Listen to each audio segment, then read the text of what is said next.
Apollo 8, Houston. Go ahead, Houston, Apollo 8. Morning, Frank. Looks like this we've is Apollo Control Houston at 120 hours, 18 minutes into the flight of Apollo 8. Apollo 8 at the present time, 122,637 nautical miles away from Earth. Our current velocity now 5,267 feet per second on Apollo 8 as it returns to Earth. We've had conversation with Apollo 8, and we're going to pick up that conversation now.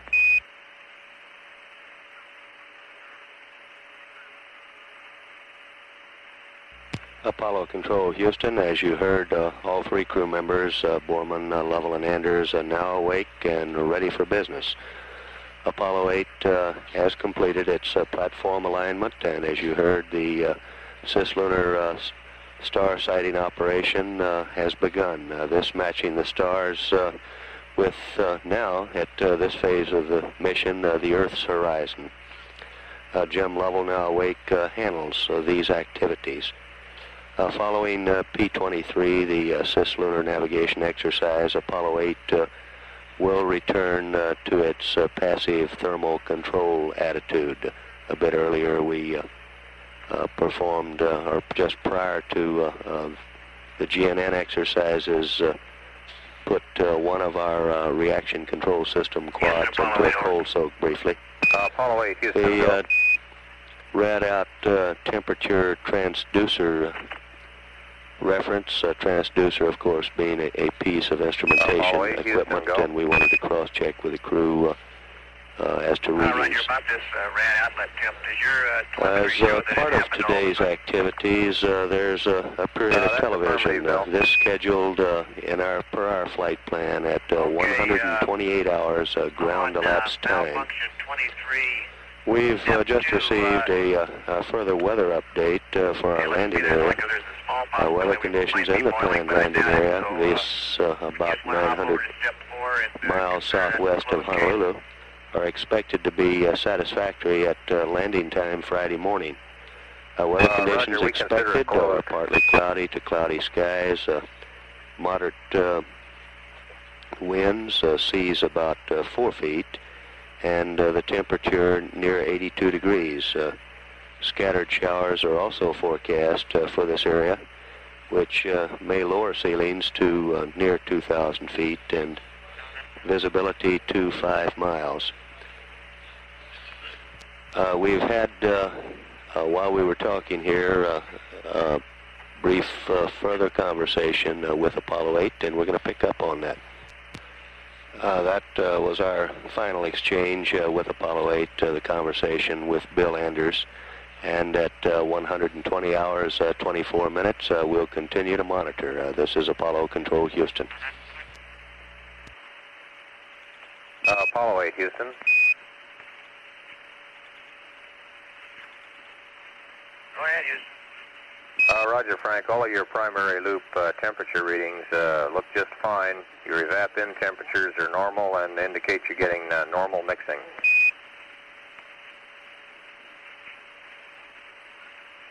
Okay, thank you. Apollo 8, Houston. Go ahead, Houston, Apollo 8. Roger, for the P-23 attitude that you're in right now, your quad tank temperatures are better than we expected. We're still monitoring and it's looking good. Thank you.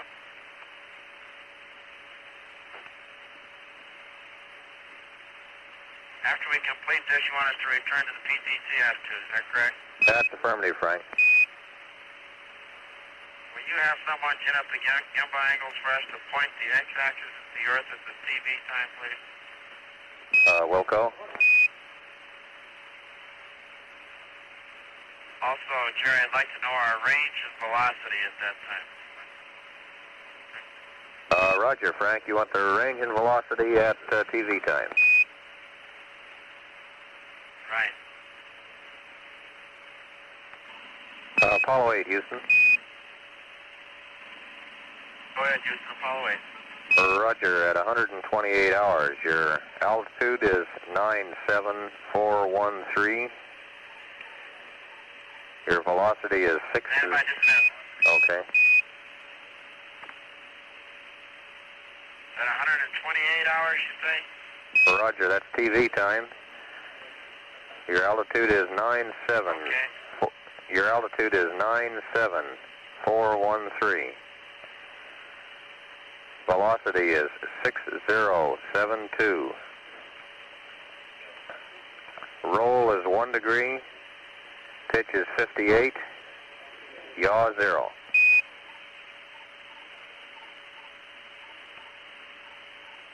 Thank you. You're welcome.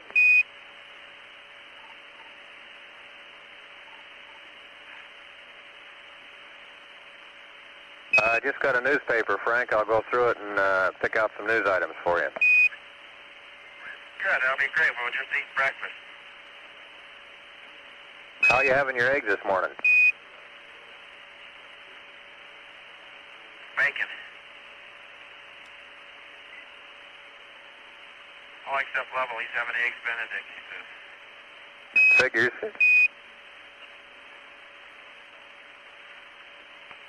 That Timber Cove crew, you know, That's the gourmet crowd.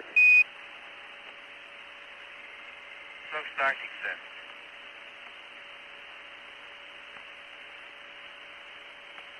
Jerry, and doing these B-23s, we were just about over Africa most of the time. At least it was in view. Nice weather over there this time of year. Roger, you want to go down there? Do a little hump. Jerry, jump up. I'll just check B-30 or B-21. And says you're right, 97,800 miles. Roger, thank you, Jim. This is Apollo Control Houston at 120 hours, 43 minutes into the flight of Apollo 8. Apollo 8 at the present time 121,351 nautical miles away from Earth. Current velocity on the spacecraft 5,302 feet per second and accelerating. As we pick up the Apollo 8 crew, we find during the conversation that spacecraft commander Frank Borman is interested in Apollo 8's final television appearance scheduled for this afternoon, the final appearance prior to return to Earth. We'll pick up the conversation now.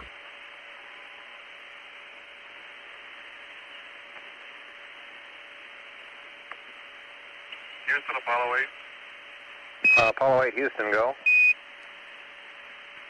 Roger, was MCC 6 determined for exactly 122 hours? You came up with that 0.6 of a foot per second.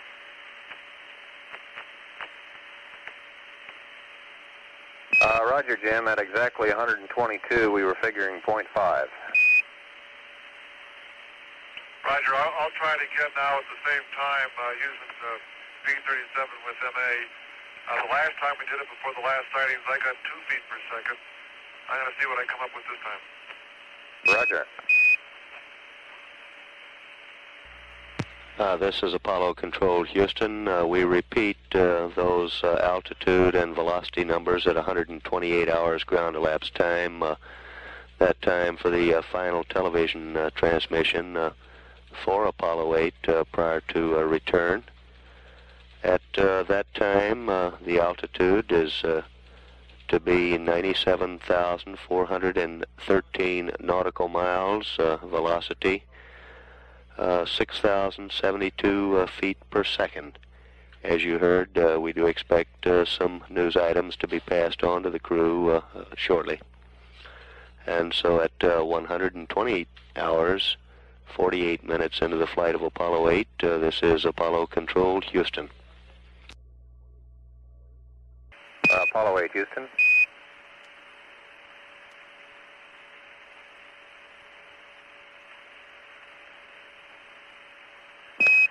Apollo 8, Houston, over. Go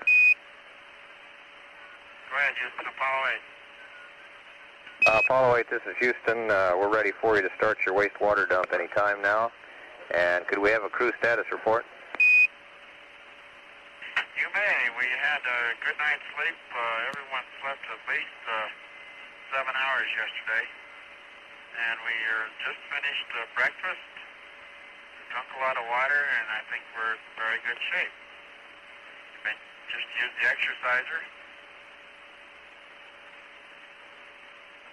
Roger, Frank. You ready for... What would you like to know about it? That's about it. You ready for some morning news? Yep. Okay, there's really not a whole lot in the news this morning. Things are kind of quiet. I guess the biggest news is the accident rates, the holiday deaths, which are certainly not very pleasant news, but we had 233 people killed nationally, and 9 of them were in Houston on Christmas Eve and Christmas. In the world news, the families made the news again. This is Associated Press. The families of Apollo 8 crew sent a Christmas message to Navy Commander Lloyd Bucker, captain of the USS Pueblo crew, released this week by North Korea. The message addressed to Commander and Mrs. Bucker at San Diego Navy Hospital read, "You have been in our thoughts and our prayers. Your reunion has brought great joy into our hearts this Christmas day. Our best to you personally and to all the families under your command." And it was signed the families of the crew of Apollo 8.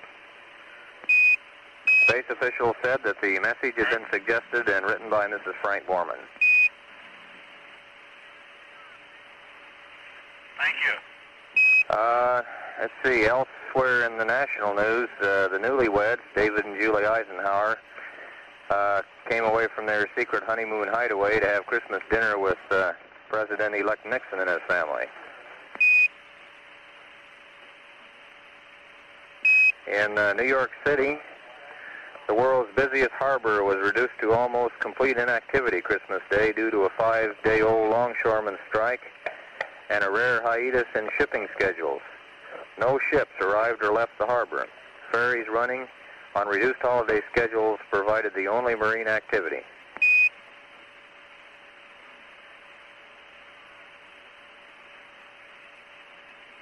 Here's an interesting little feature item that's kind of good to hear. It seems that up in Ann Arbor, Michigan, they have a new youth gang. It's called the Gillnet Gang. It roams the streets of Ann Arbor, acting in secret and sometimes bypassing the law. They call themselves the Guerrillas for Good. Some of the things they've done is painted a bridge that was covered with obscenities. They painted it one night. A condemned house it's popular with neighborhood children but dangerous, was boarded up.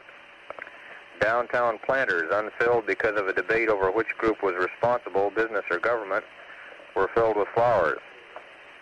A hedge thought to be hampering vision at a busy intersection was trimmed, and the owner was angered. Trash along a portion of the Huron River was picked up. Members of the gang are anonymous teenagers who ask for no individual recognition. Their aim is to slice red tape, to get things, good things in their opinion, done. The organization has a faint religious overtone. It's sort of an ecumenical group, said an assistant professor at the University of Michigan who acts as an informal sounding board for the gang's ideas. The name is from St. Peter, the fisherman's net, and it's remote enough not to be identified with any particular church. There's a thread of Robin Hood running through this thing, said the teacher, who also prefers to remain anonymous. A lot of their activities are extra-legal. When the system bogs down, they directly administer good rather than go through the red tape channels. The gang is made up of about 55 high school kids, boys and girls, and there's another 40 or 50 who belonged to the gang before they graduated.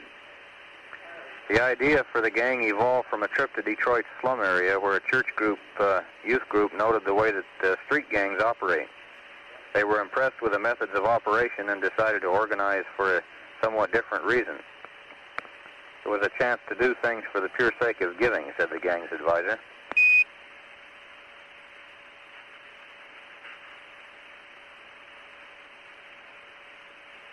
That's about it as far as the world and national news and the features is concerned. On the sports page, Hank Stram of the Kansas City Chief was named as the Afl Coach of the Year. This is the second time for him in 3 seasons. The voting was done by an Associated Press panel of 30 sports writers and sportscasters, 3 from each city. And the nearest one to him was Weeb Eubank. Other coaches that received votes were Sid Gilman of San Diego and Lou Saban of Denver. As for the Shriners College All-Star game yesterday, the North cooled the South 3-0. Michigan State's Dick Berlinski booted a 23-yard field goal in the first quarter, and it was all the North needed to beat the South Wednesday in the Shrines College All-Star football game.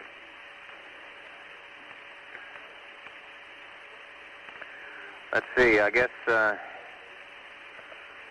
interesting things about this are that first downs, North 19, South 16, rushing, North 214, South 169, passing was a North 96, a South 109. So all in all, it looks like they were pretty evenly matched. Looks like Precision and his Notre Damers weren't as strong as old Howard was worrying about. Roger. We're dumping the water now, Jerry. Okay, Frank. For the big Astro Bluebonnet game, the big basketball classic, followed by the Bluebonnet Bowl in the Dome, SMU and Oklahoma have arrived. They're getting ginned up for the big game.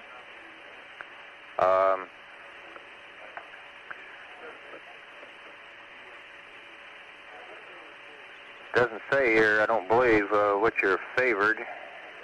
I'll look that up and let you know later if there is a favor here. The Davis Cup is underway now down in Australia, and the U.S. is bidding to recapture that again. Apparently, we're favored to recapture the supremacy today. Other item in the news is O.J. Simpson. He was named Player of the Year in college football for the second consecutive season by the Walter Camp Football Foundation. Woody Hayes, as I told you yesterday, was named Coach of the Year. Roger.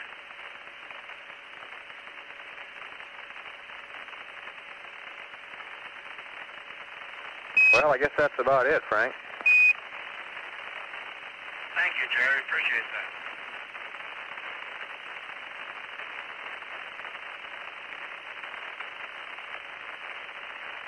Jerry, this is Jim. We concur on that mid-course 6, 0.2 of a foot per second is what we get. Real fine, Jim.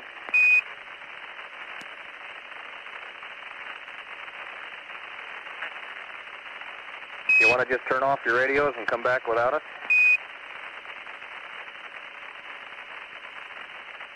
No, we can't read out the erasable memory if we'd have to go into program 1 again. I tried to get us back on the launch pad a little bit earlier.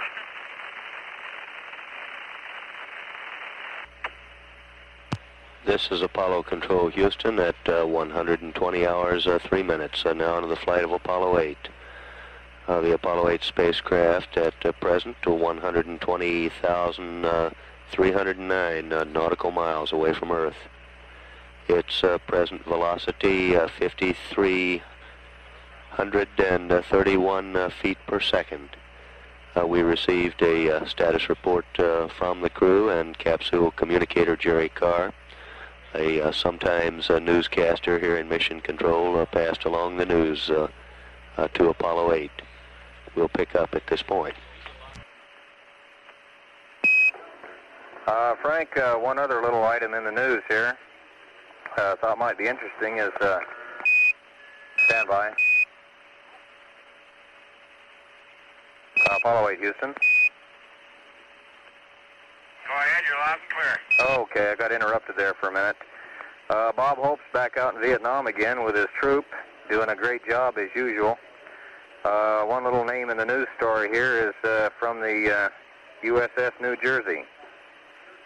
Bob Hope joked from atop a huge gun turret Wednesday to delight 1,500 men aboard the battleship New Jersey on his 20th Christmas entertaining U.S. troops abroad. Hope and his 27-member troop entertained a New Jersey seaman after attending a Christmas Mass aboard the carrier Hancock, both off Vietnam. This must be the biggest Chris craft in the world, Hope told the seaman. It looks like Wake Island with a rudder. I think it was nice of them to take the ship out of mothballs just to give me a 21-gun salute, he said. Hope joked while standing on one of the ship's 16-inch gun turrets. The sailors were particularly impressed by a squad of long-legged girls who came aboard with Hope, including actress Anne Margaret and Miss World.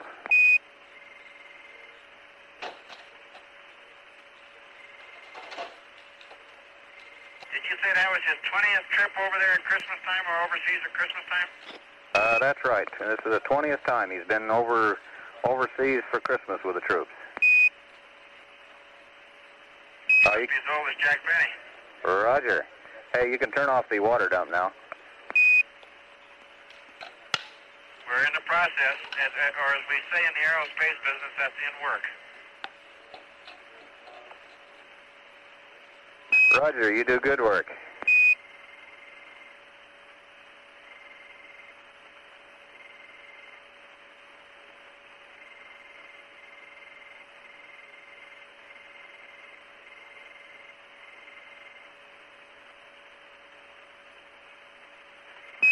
That other aviator that's going around the world, Max Conrad, with his light plane, he spent Christmas Day in the Antarctic at Punta Arenas in Chile. He's waiting for good weather so he can continue his flight down to the South Pole. He hopes to get around the world going around both poles, and he's going to fly from Palmer to Byrd, from Byrd to the South Pole, and then return home to the United States by way of New Zealand, Australia, and Hawaii. Brother, you better take some no-dos with him. I try to talk Frank into the same trip.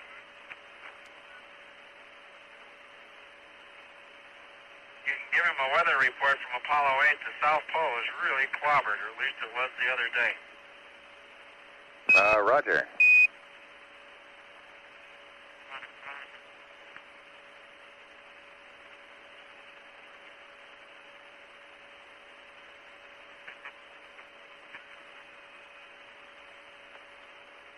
I don't imagine there's many alternates down there. No, I don't think so. We have some pretty clear weather up here. No fog, huh? Not outside.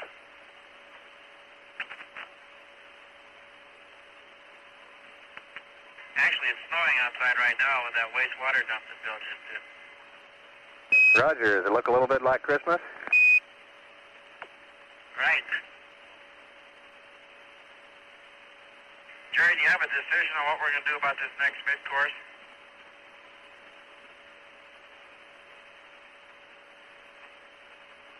No, Frank, we don't need it. Okay, I just wanted to make sure it officially. We'll scrub MCC6. Affirmative. I guess Jim says that was already official. I was sleeping at the time. I didn't hear it. Okay. Frank, by the way, how do you feel about your EMS now? You feel like you've got all the answers to the little funnies you saw earlier? Yeah, the answer is don't turn it into auto fast. It seems to be very sensitive to jerks for our separation. Okay, you figure it's all pretty much just a switch-throwing anomaly, and if you play it by the numbers and then slow and deliberate, you'll be okay. Yeah, I'm getting razzed up here now because I said it was sensitive to jerks. We thought of that too down here. Yeah, I figured you did.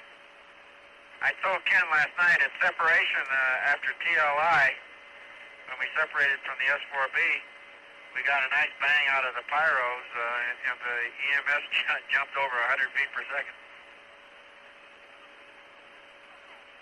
Jerry, do you want to, I've got it here on the flight plan to start charging battery B. Do you want that started at 100 now also?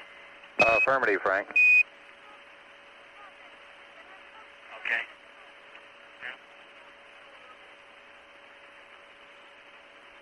Frank, we expect it'll take about 3 or 4 hours. starting it. Okay.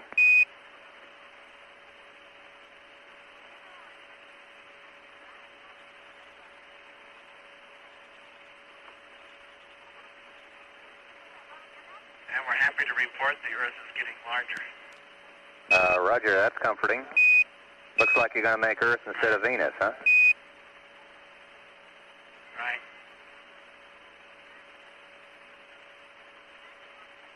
Apollo 8 Houston, your friendly guidance officer has got a LEM vector update for you and a CMC time update, over. Okay, we'll go to Pooh.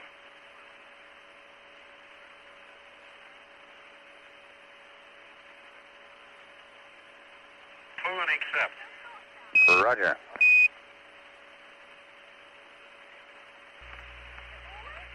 Apollo Control, Houston. Well, you heard Apollo 8 crew in extremely good spirits this morning. We have a well-rested Apollo 8 crew. From the status report indicated that each crew member had about 7 hours sleep. Breakfast complete, the water dump in progress while you listened, and then completed. Gym level confirmed that onboard numbers for mid-course corrections coincided very closely with those on the ground. And at 121 hours, 18 minutes into the flight of Apollo 8, continuing to monitor, this is Apollo Control, Houston. Apollo 8, this is Houston. The updates are complete. The computer is yours. You can go to block.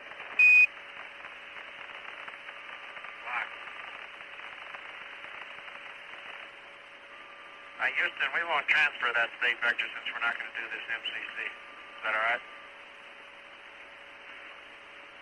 Okay, real fine, Frank. Right.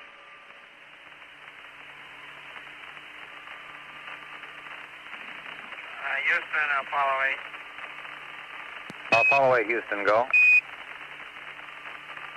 We're proceeding with the coronation. Roger.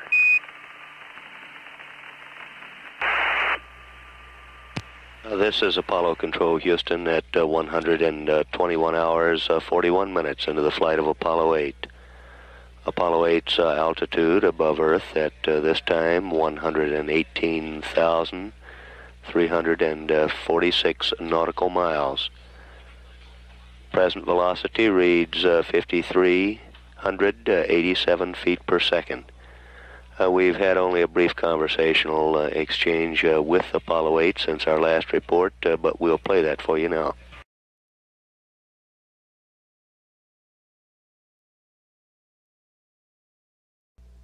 This is Apollo Control, Houston. The MCC referred to was a mid-course correction number 6, and we will reaffirm again that this mid-course correction is no longer required for the flight plan. And at 121 hours, 42 minutes, continuing to monitor, this is Apollo Control, Houston.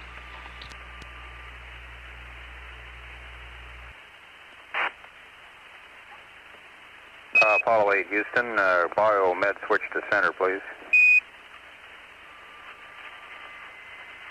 10, 9, 8, 7, 6, 5, 4, 3, 2, 1, mark. Roger. Hold kill.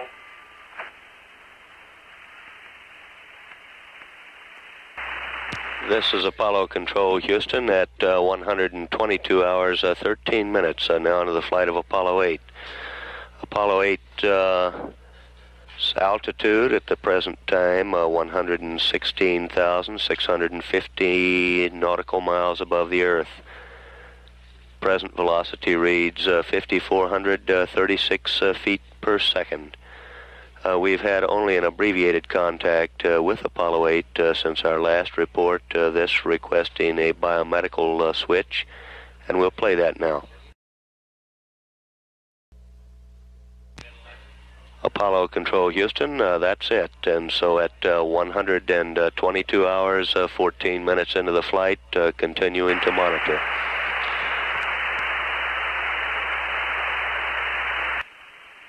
Houston, Apollo 8, how do you read? Apollo 8, Houston, loud and clear. Okay, thank you. We're starting peak 23. Roger, Frank.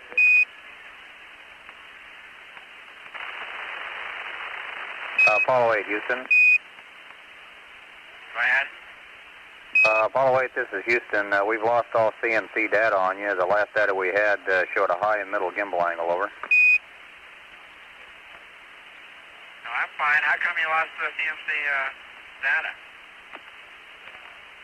I think maybe it was just your movement out of PTC. I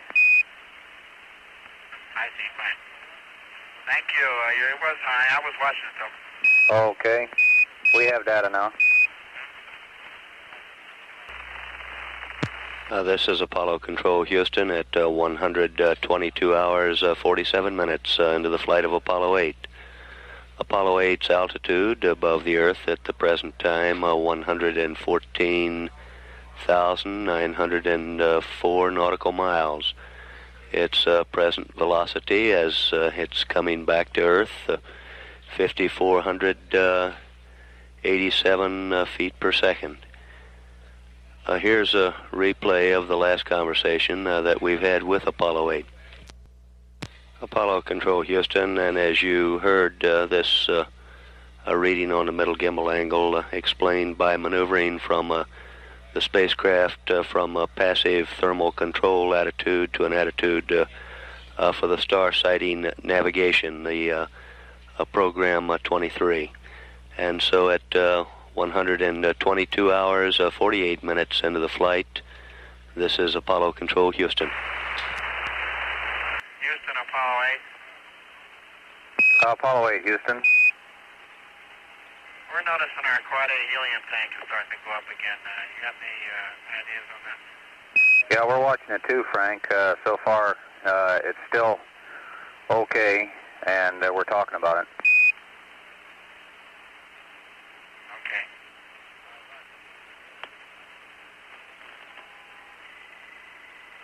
Apollo 8, Houston. Go ahead. Roger, Frank. This helium tank in Quad A, it looks like we may have lathered you up unnecessarily on this thing. It appears to be no problem now, as best we can tell. We got a few of the minds together talking about it, and it's been down-rated quite a bit. Also, the folks down here monitoring the P-23 suspect that Jim is shooting on star number 22 rather than star 02, so he may be having some problems. No, we've changed. We're on star 02 on the moon. Okay.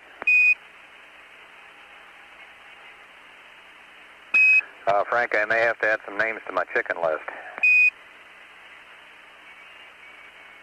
About what? Helium tank A, Quad A. I just don't want to be the one that proves the fracture mechanics people are right. Roger, Frank.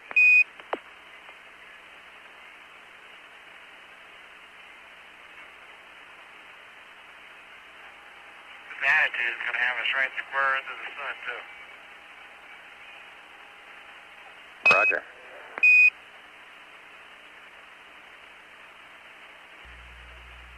This is Apollo Control Houston at 123 hours, 20 minutes into the flight of Apollo 8. Apollo 8 now 113,087 nautical miles away from Earth, continuing on its trip home. Its present velocity 5,542 feet per second. We've had some conversation with Apollo 8, which we will play now.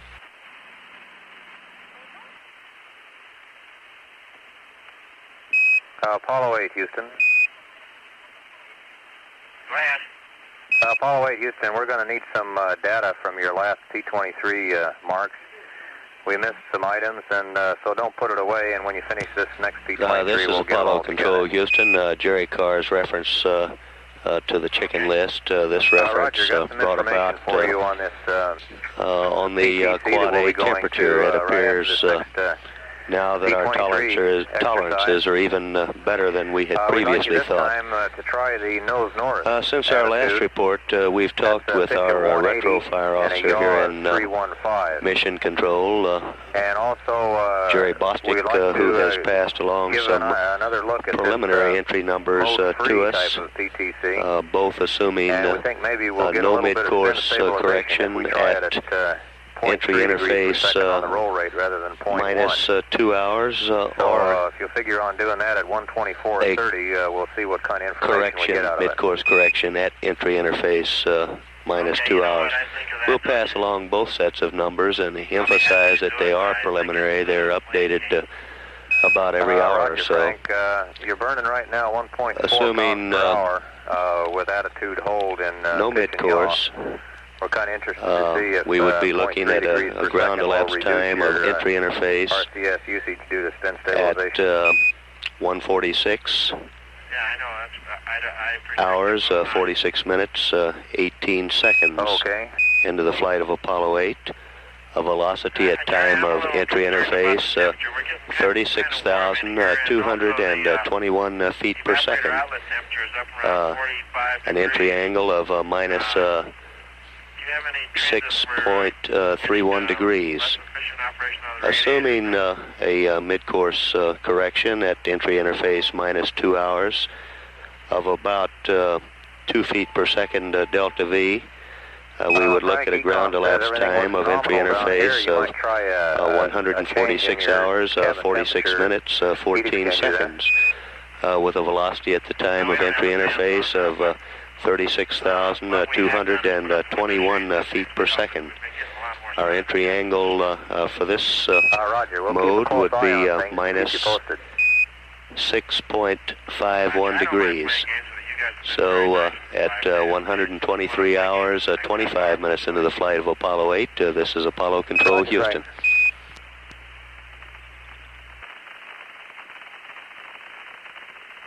is trying this with the eye relief optics, so we can give you some information on that.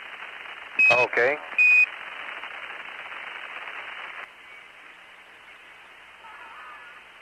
I think it would be very difficult to extrapolate anything that you're getting out of this spin business to a LAM command module combination, because the spacecraft handles quite a bit different just for the change in fuel load, including the difference in drifting off and roll.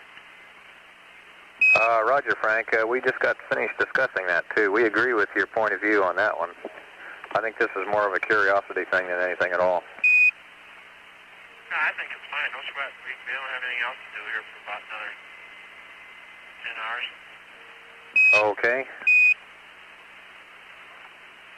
Jerry, what I'm kind of curious in is the fuel usage now with P23 and what we were doing before we have a lot more fuel.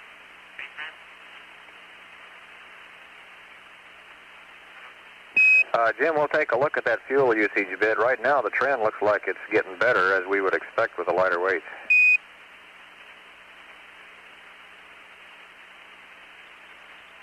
We'll try to get a little more definitive for you here. We really shouldn't complain about the fuel usage on that SPS engine, though, because we're sure getting a lot of miles per gallon out of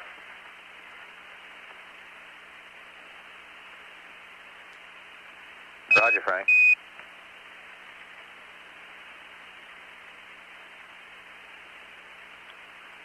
Frank, we'll enter you in the Shell road test on that. Yeah, but we don't have any TCP in it. What is that, TCP? Yeah, that's the problem. If we'd had that, we probably would have only used half the fuel. Oh, you mean platform 8? Well, that's right, platform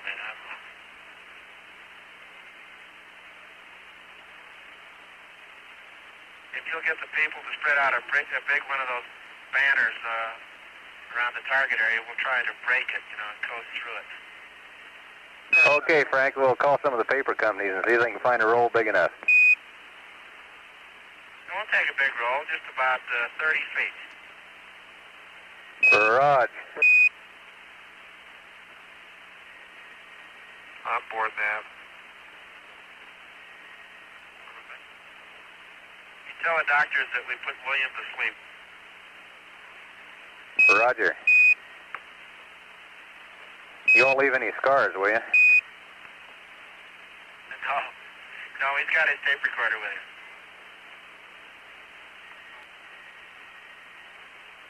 Bill said to call Valerie and have her to rewind the tape recorder, his tape recorder at home.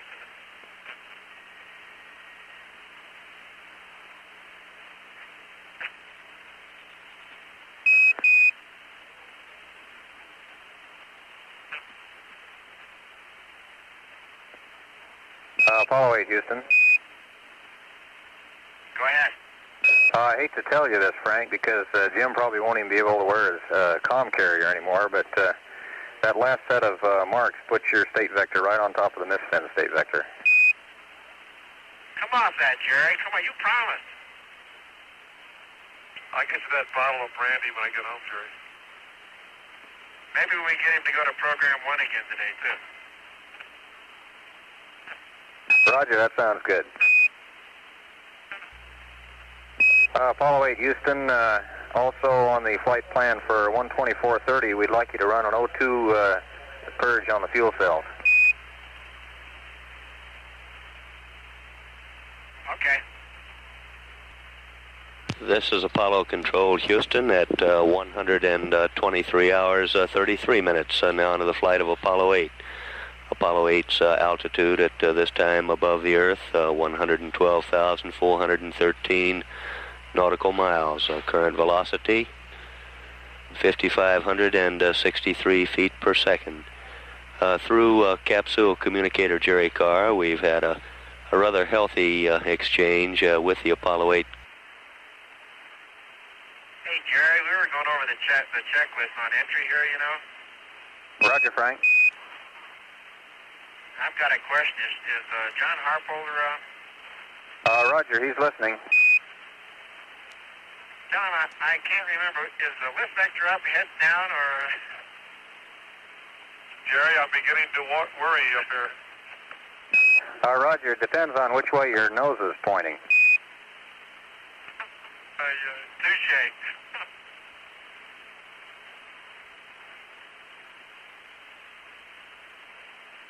All right, you might note for the people at MIT that the next series of stars will be shot by the master navigator with a space helmet on and long eye relief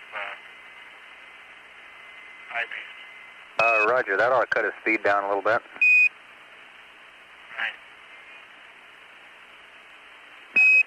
Frank, while you're talking about the entry checklist, this coal soak, have you decided exactly where you want to do it there prior to entry? Well, I understood that Ecom talked that over with Bill, and we do it 1 hour prior to entry. We'll do it wherever you say is the best. Okay, 1 hour is fine. It's just a matter of finding time in the timeline to do it. Well, I think we can initiate it 1 hour before set. Okay, fine. Sounds like a winner. Well, they got all zeros with that helmet on. Roger, we just noticed that.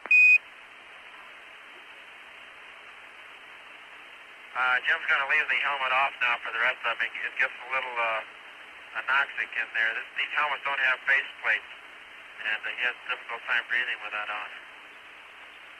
Roger. This is Apollo Control, Houston. The ground readings do show that the cabin temperature is a bit on the high side. We read 79 degrees Fahrenheit, a little warmer than normal.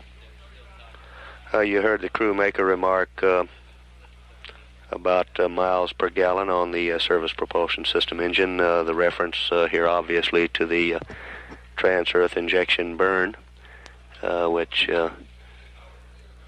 put them on their path back to Earth after orbiting the moon. We haven't had a chance to check our numbers to see what the mile per gallon figure might be, but we rather suspect it is a world's record. So at 123 hours, 42 minutes into the flight of Apollo 8, this is Apollo Control, Houston.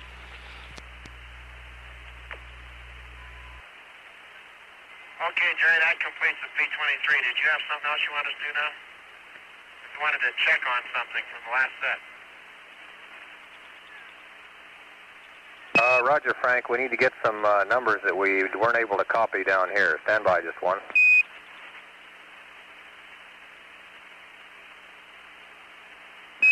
Frank, on your first P-23, we missed 3 marks. On star number 2, we missed mark number 3, Trunnion.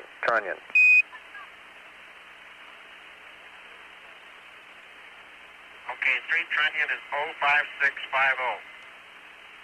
Okay, 05650. Then star number 1, mark 2, we need the Trunnion on that one too. 04216. And on star number 1, mark 3, the Delta R and Delta V. Delta R is 00006. Delta V 00001. Roger, 4 balls 6 and 4 balls 1. Okay, Frank, your PTC attitude is pitch 180, yaw 315, and roll rate 0.3 degrees per second. The reason for wanting to point it north is not because we're concerned at all about any changes due to venting. There's been, as far as we can tell, no effects on your trajectory by venting. They just want to try out that direction on it. That's fine. We're going to stay in for about 2 more seconds while Jim takes some pictures through the sections for the optics people. Okay, Frank, and then also we're looking for a fuel cell O2 purge when you get a chance. That's right. And I got the word that was supposed to be 12430. Right. Okay, we'll do it. Apollo 8, Houston. Go ahead.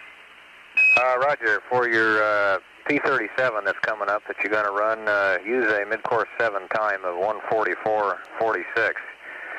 Also, just a little note here, the trajectory's looking so good, it looks like you could probably make the corridor without even making a mid-course 7. Roger.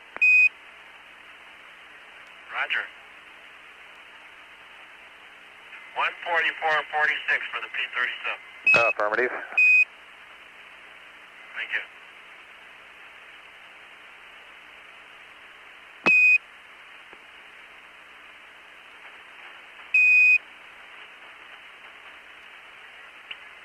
Jerry, this is Jim. Go ahead, Jim. We're going to set this up for the normal PTC mode for a few minutes until Frank gets through with another type of a call.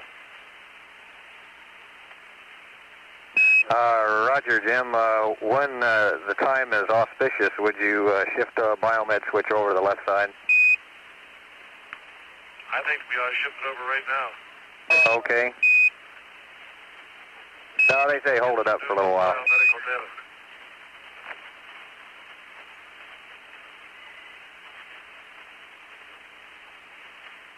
We can see if the same data that Dr. Berry got on me on 77 is also good for Frank on Apollo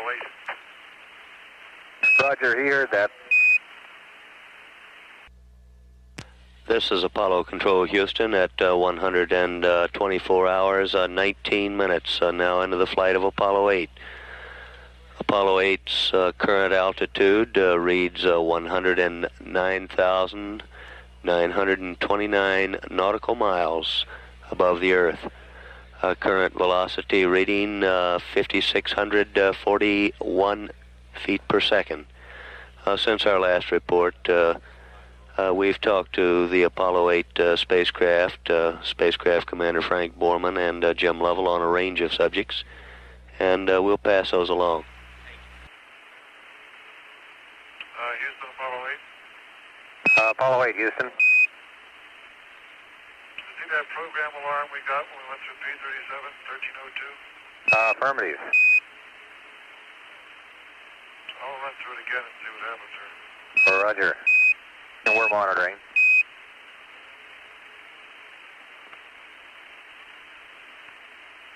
Apollo 8, Houston. Go ahead.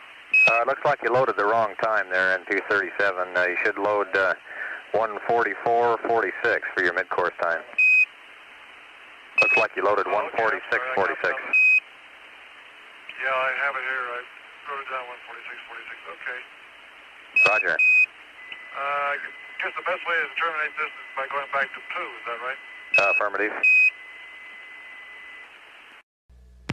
This is Apollo Control, Houston. The mid-course correction number 7 referred to in the conversational exchange is that at entry interface minus 2 hours, or 2 hours before the spacecraft is due to re-enter the Earth's atmosphere.